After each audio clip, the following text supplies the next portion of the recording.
तेजस्वी यादव को फंसाने की थी पूरी तैयारी, एक मामले में कोर्ट में घसीटा, अदालत से ही लगी जोरदार फटकार। एक बयान पर माहौल बना रही थी बीजेपी, तेजस्वी की सियासी पारी खत्म करने की साजिश, लेकिन दांव पड़ा उल्टा। बिहार वालों के खिलाफ बोलने वालों को उठने लगी मरोड़, तेजस्वी यादव ने दे दिया जोरदार चैलेंज। इन दिनों बिहार बीजेपी में जश्न का माहौल देखने को मिल रहा था। बार बार इस बात का जिक्र किया जा रहा था कि वो एक बार फिर से सत्ता में आने वाले हैं, जिसके लिए तेजस्वी यादव को फंसा लिया है और उसके बाद नीतीश कुमार पर दबाव डालकर फिर से सत्ता में आ जाएंगे।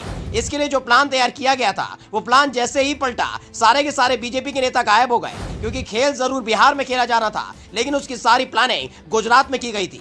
लेकिन जैसे ही उस साजिश के एक एक किरदार सामने आए, सबकी हवा टाइट हो गई। अहमदाबाद में रची गई थी सबसे बड़ी सियासी साजिश, 48 घंटे के अंदर ही तेजस्वी ने पलट दिया पासा। राहुल गांधी की तर्ज पर तेजस्वी यादव को कोर्ट के जरिए दोषी करार देकर सियासी करियर खत्म करने की पूरी तैयारी थी। उधर इंतजार था कि बस एक बार फैसला आए, फिर फौरन ही तेजस्वी यादव की विधानसभा की सदस्यता खत्म कर दी जाएगी, जैसे ही राहुल गांधी के साथ किया था। और जब तेजस्वी यादव विधायक ही नहीं रहेंगे तो डिप्टी सीएम कैसे रह पाएंगे, और इस तरह आसानी से सियासी पारी को खत्म कर दिया जाएगा। लेकिन जो गलती कांग्रेस ने की, जो चूक राहुल गांधी से हो गई, वो तेजस्वी यादव ने नहीं की। अहमदाबाद की कोर्ट में तेजस्वी यादव के खिलाफ एक मामले में सुनवाई हुई और जैसे ही कोर्ट ने तेजस्वी यादव का पक्ष सुना, सारा खेल पलट गया और बीजेपी का वो प्लान खराब हो गया जिसमें तेजस्वी की सियासी पारी को खत्म करना था। दरअसल गुजरात के कारोबारी की भावनाएं घर बैठे बैठे आहत हो गई थी। वो पहुंच गए कोर्ट, अदालत में जाकर तेजस्वी यादव के खिलाफ मामला दर्ज करा दिया कि तेजस्वी यादव ने कहा कि सारे गुजराती ठग होते हैं। इस मामले को अहमदाबाद कोर्ट ने स्वीकार कर लिया।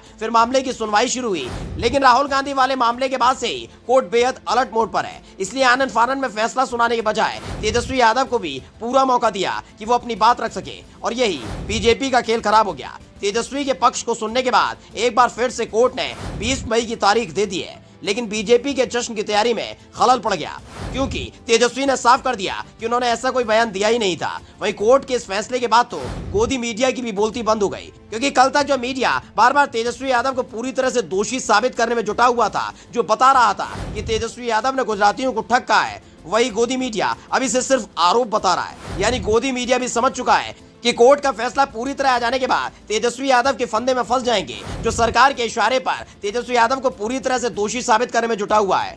इससे पहले आपको याद होगा, कुछ इसी तरह के बयान का हवाला देते हुए राहुल गांधी के खिलाफ कोर्ट का दरवाजा खटखटाया था। उस मामले की सुनवाई फौरन पूरी हुई और राहुल गांधी को दोषी करार दे दिया गया था। वहीं ठीक दूसरे ही दिन राहुल गांधी की लोकसभा सदस्यता भी खत्म कर दी गई थी, जिससे मोदी सरकार पूरी तरह से एक्सपोज हो चुकी है और अब तेजस्वी यादव सरकार के रडार पर है। लेकिन हर बार बीजेपी तेजस्वी के दाव से गच्चा खा रही है।